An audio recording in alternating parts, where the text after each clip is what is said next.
For the last 30 years, society gave us a very clear life strategy. Go to college, get a professional degree, secure the bag. Lawyer, doctor, engineer. That was the holy trinity. Trade jobs? Those were for when things didn't work out. Nobody in 2004 sat their kid down and said, "Follow your passion, become elite at residential pipe infrastructure." But here we are in 2026, and the plumber fixing your sink might be making more than the lawyer reviewing your lease. And one of them doesn't wake up to a $1,700 student loan payment. So, did we optimize for the wrong achievement? Let's talk about lawyers. To become a lawyer in North America, you typically need 4 years of undergrad, 3 years of law school, and somewhere between $150,000 to $250,000 in student debt, which is totally fine, as long as absolutely nothing goes wrong for the next 2 decades. Law school is competitive. It's intense. It's expensive. It's built on a system designed before AI could summarize a 60-page contract in 6 seconds. And here's the 2026 plot twist. AI can now review contracts. AI can scan thousands of case files instantly. AI can draft basic agreements in seconds, which is incredible. Unless reviewing documents was your entire entry-level job. Imagine spending 7 years preparing for a career, only to watch a chatbot complete your first assignment before you finish your coffee. That's not illegal. It's just unfortunate. Now, to be fair, the top lawyers, they're doing great. Corporate partners, elite litigators, specialists billing $900 an hour, they're fine. But that's the top slice. The average law graduate, entering a crowded market, competing for fewer junior roles, carrying debt that charges interest whether or not you get hired. Prestige is nice. Unfortunately, Sallie Mae does not accept prestige as a payment method. Now let's talk about plumbers. Plumbing does not require 7 years of university. It requires apprenticeship, certification, and the ability to confidently look at a leaking pipe and say, "Yeah, that's not good." And here's the key difference. There's a real shortage of skilled trades in North America. Homes are aging, infrastructure is aging, and for 20 years, we told an entire generation, go to college. Almost nobody asked, who's going to fix the pipes? You can't automate a flooded basement.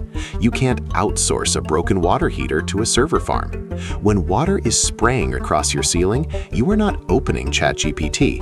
You are opening your contacts and calling someone immediately. And that someone charges accordingly, because urgency has pricing power.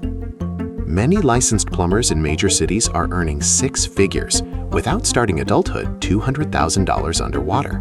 Ironically, they fix water damage for a living. Here's something nobody compares enough: time. Lawyers often start serious earning around age 26, 27, sometimes 28. Plumbers? They can start earning during apprenticeship, which means earlier income, earlier investing, earlier compounding. And compounding is not glamorous. It doesn't post graduation photos. It doesn't wear a robe and take ceremonial pictures.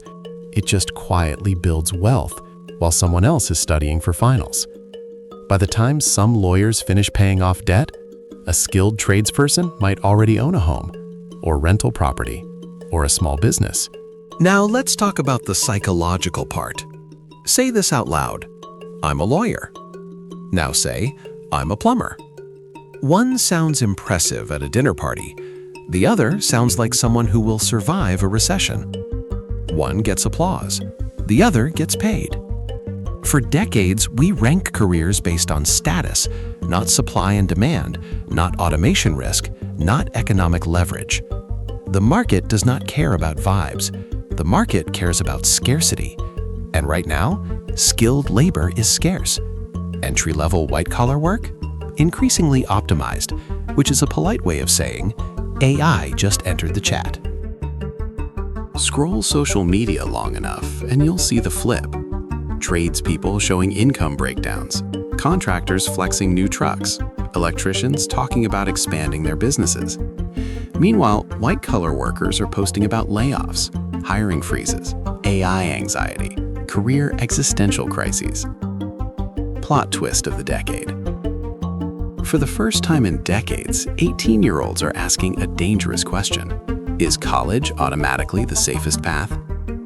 That question used to be taboo. Now it's trending. This isn't anti-law. Law is powerful, it's necessary, and at the top levels, extremely lucrative. But averages matter. The average plumber is in demand. The average entry-level lawyer is competing in a saturated market with automation creeping in quietly. The real divide isn't plumber versus lawyer. It's replaceable versus irreplaceable. Automatable versus physical.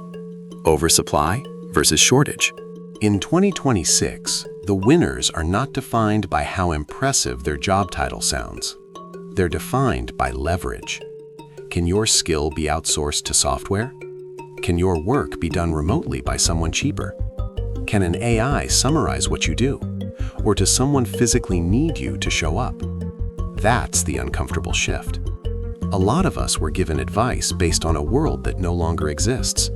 The 1990s economy, the early 2000s stability, a time before automation moved this fast. The formula changed. Nobody updated the instruction manual.